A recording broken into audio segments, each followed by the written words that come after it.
Civilizations are not measured by their monuments alone, they are measured by the systems that sustain them.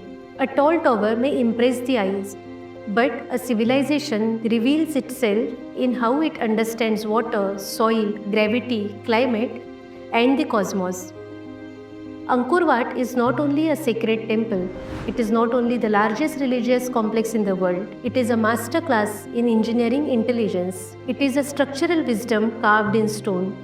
And this brilliance did not emerge in isolation. It belongs to a shared civilizational world shaped by Indic knowledge systems, a world where architecture was never separate from mathematics, from astronomy, from ecology, and never separate from dharma. Today, we cross the borders of stories and sculptures and enter Angkor Wat as the scientific marvel.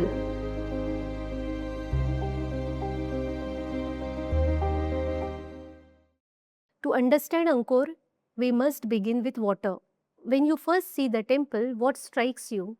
The vast moat, nearly 200 meters wide, perfectly proportioned, surrounding the temple like a cosmic ocean. Many assume it as decorative or symbolic, representing the Kshirasagara, the cosmic ocean around Mount Meru. Yes, it is symbolic, but it is also engineering. The moat regulates groundwater. It stabilizes the sandy soil beneath the temple. It protects sandstone foundation from seasonal expansion and contraction. Cambodia has intense monsoons, dry months followed by heavy rain. Without hydrological intelligence, a structure of this scale would crack, sink, or tilt.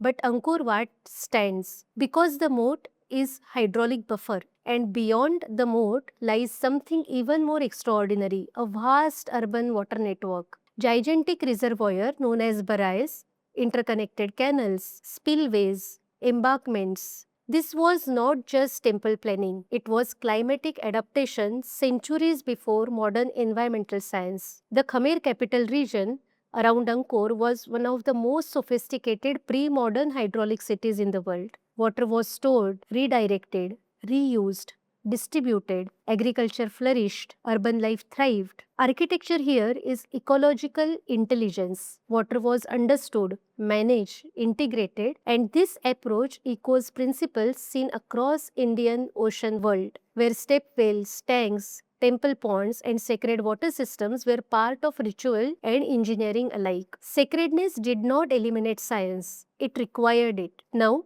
let us look at the structure itself. 5 towers rise in Panchayatana form, represent Mount Meru. Layer upon layer of terraces ascend upwards. But how does this enormous mass stand? No reinforced concrete, no steel framework, no cranes, no modern machinery, only stone and knowledge. The galleries follow modular repetition, measured proportions that allow weight to be distributed evenly. Each level recedes slightly inward. This creates stability. The load travels downward through layered terraces and pyramidal logic of structural descent. Sandstone blocks interlock with astonishing precision. They are cut, shaped, placed with mathematical intent. The corbelled arches distribute pressure sideways. The staircases are steep intentionally, not merely to inspire humility but to reduce the horizontal stress. Everything has purpose, everything has calculation.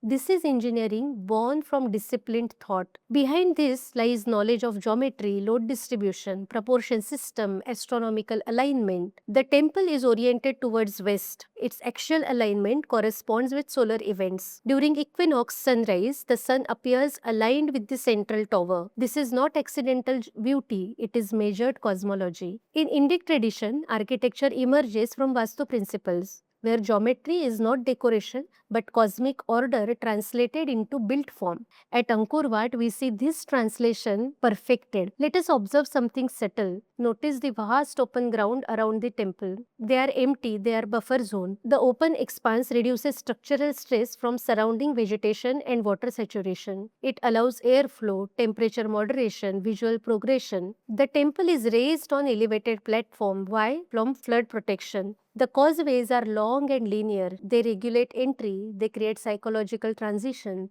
They control movement. Ritual procession and environmental logic work together. This is sustainability embedded in sacred planning. No artificial cooling systems, yet ventilation flows through galleries. No chemical stabilization, yet the foundation endure. Angkor Wat was not built merely to impress. It was built to endure. The endurance requires intelligence. Modern thinking fragments knowledge. Engineering is separate from spirituality. Ecology is separate from ritual. Politics is separate from cosmology. But in Angkor Wat, all are unified. Cosmology determines layout. Hydrology determines survival. Politics determines scale. Ritual determines movement, and engineering determines endurance. Behind it stands the historical figure Suryavarman II, the king who commissioned this monument in 12th century. For him, this was not only a temple, it was a statement of sovereignty, a political cosmogram, a declaration that his kingdom aligned itself with cosmic order. Power was not arbitrary, it had to be ritually grounded. Thus, Angkor Wat becomes a civilizational equation. Metaphysics plus mathematics plus environment plus kingship plus craft leads to monumental coherence. This is not fragmented civilization, this is coherence, and that coherence once stretched across the Indian Ocean world. From the subcontinent to Southeast Asia, ideas traveled, architectural principles traveled, ritual knowledge traveled, not through invasion but through exchange. Today we admire Angkor Wat as the wonder of the world. Tourist photographs its towers, scholars study the bas-reliefs, engineers analyze its hydrology, but something deeper is often missed. Its greatness lies not only in size, but it lies in the integration. A civilization confident enough to merge cosmology, engineering, ethics, politics, hydrology, urbanism, without contradiction, without fragmentation. It is comprehensive Vastu Vijnana. We often speak of sustainability today as if it were new, but here it stands, centuries old, stone proving continuity of thought. Angkor Wat is Cambodian. It belongs to people of Cambodia, to their heritage, their identity, their continuity. But it is also part of larger civilizational story, a story in which Indian metaphysics crossed oceans, a story in which sacred architecture connected distant lands, a story in which ideas traveled farther than armies ever could, a mirror reflecting what Indian civilization once was: expansive, confident, architectural, philosophical, interconnected. The question is not whether this legacy existed, the stones answer that clearly. The real question is, will we study this inheritance as merely admiration or as responsibility? Do let me know your thoughts on the same in the comment box. And if you want to know more about temples, temple architecture, shared heritage, and science behind temples, do subscribe this channel.